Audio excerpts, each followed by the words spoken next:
HD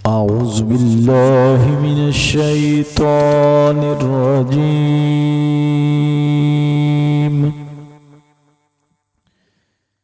بسم الله الرحمن الرحيم.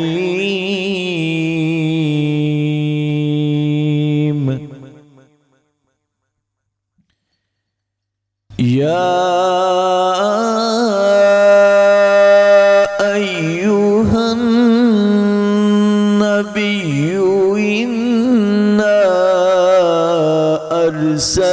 أرسلناك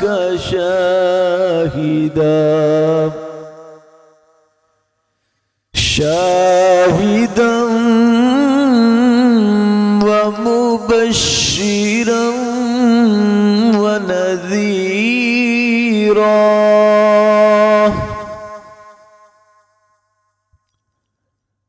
وداعيا إلى الله بإذنه وسراجا منيرا.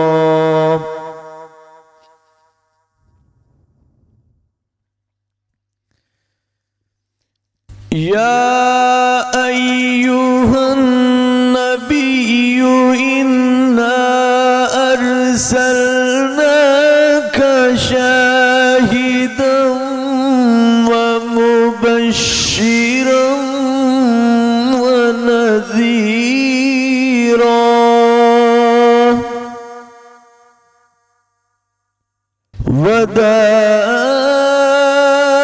وداعيا إلى الله بإذنه وسراجا منيرا.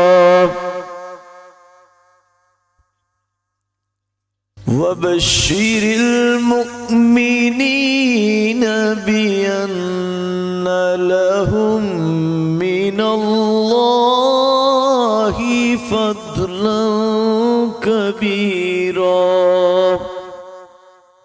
صدق الله العظيم.